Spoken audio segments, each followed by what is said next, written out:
ओम गं गणपते नमः। राधे राधे। आइए सुनते हैं फाल्गुन मास विनायक चतुर्थी व्रत कथा, पूजन विधि एवं महत्व।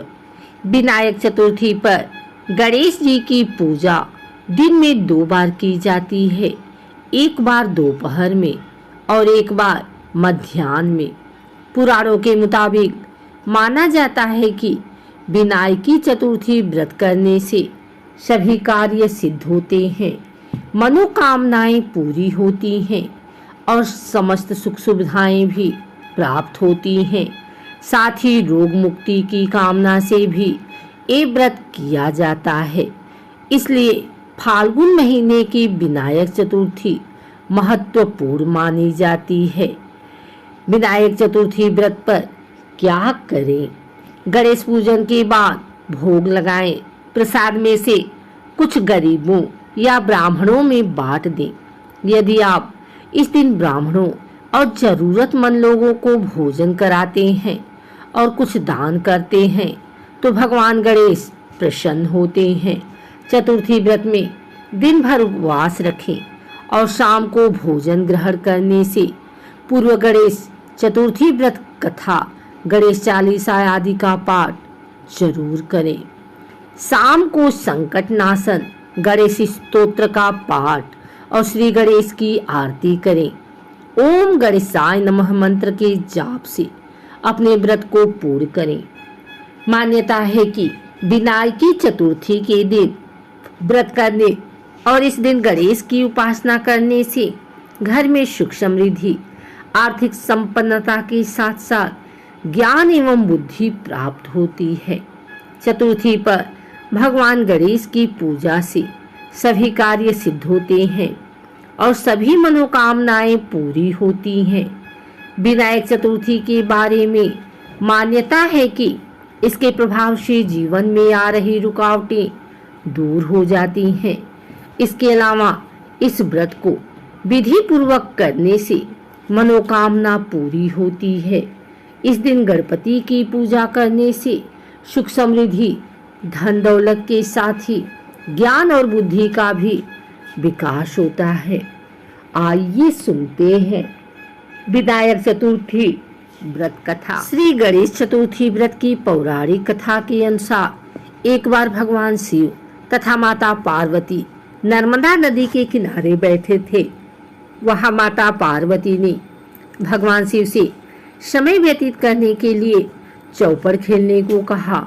शिव चौपड़ खेलने के लिए तैयार हो गए, परंतु इस खेल में हार जीत का फैसला कौन करेगा, यह प्रश्न उनके समझ उठा तो भगवान शिव ने कुछ तिनके एकत्रित कर उसका एक पुतला बनाकर उसकी प्राण प्रतिष्ठा कर दी और पुतली से कहा, बेटा हम चौपड़ खेलना चाहते हैं, परंतु हमारी हार जीत का फैसला करने वाला कोई नहीं है, इसलिए तुम बताना कि हम दोनों में से कौन हारा और कौन जीता।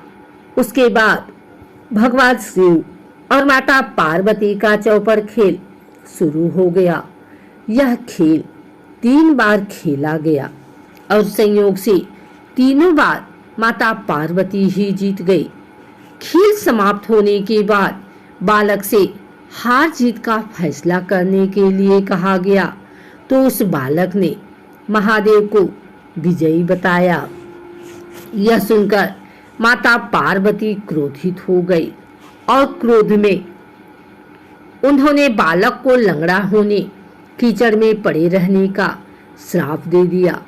बालक ने माता पार्वती से माफी मांगी और कहा कि यह मुझसे अज्ञानतावश ऐसा हुआ, मैंने किसी द्वेष भाव में ऐसा नहीं किया।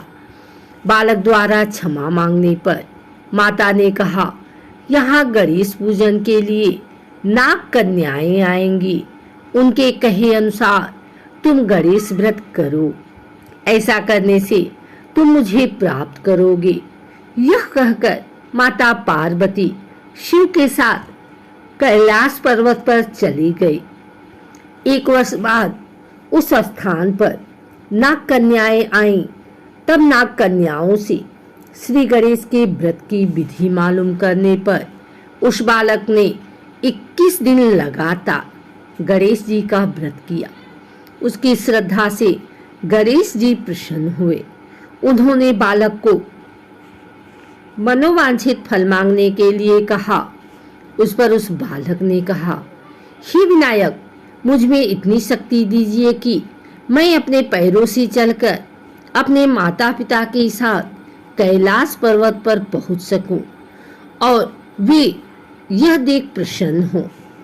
तब बालक को वरदान देकर श्री गणेश अंतर ध्यान हो गए। इसके बाद वह बालक कैलाश पर्वत पर पहुंच गया और कैलाश पर्वत पर पहुंचने की अपनी कथा उसने भगवान शिव को सुनाई। चौपड़ वाले दिन से माता पार्वती शिव जी से विमुख हो गई थी, अतः देवी के रुष्ट होने पर भगवान शिव ने भी बालक के बताए अनुसार 21 दिनों तक श्री गणेश का व्रत किया। इस व्रत के प्रभाव से माता पार्वती के मन में भगवान शिव के लिए जो नाराजगी थी वह समाप्त हो गई।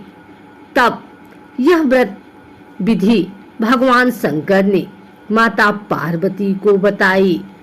यह सुनकर माता पार्वती के मन में भी अपने पुत्र कार्तिकेय से मिलने की इच्छा जागृत हुई। तब माता पार्वती ने भी 21 दिन तक श्री गणेश का व्रत किया तथा दुर्वा, फूल और लड्डुओं से गणेश जी का पूजन अर्चन किया। व्रत के 21वें दिन कार्तिकेय स्वयं माता पार्वती से आ मिले। उस दिन से श्री गणेश चतुर्थी का यह व्रत समस्त मनोकामनाओं की पूर्ति करने वाला व्रत माना जाता है। इस व्रत को करने से मनुष्य के सारे कष्ट दूर होकर मनुष्य को समस्त सुख सुविधाएं प्राप्त होती हैं। अगर आपको हमारी वीडियो अच्छी लगी हो तो इसे लाइक करें, कमेंट करें, शेयर करें। हमारे चैनल को सब्सक्राइब करके बेल नोटिफिकेशन ऑल पर सेट कर लें ताकि आगे आने वाली वीडियो सबसे पहले आप तक पहुंच सके। धन्यवाद।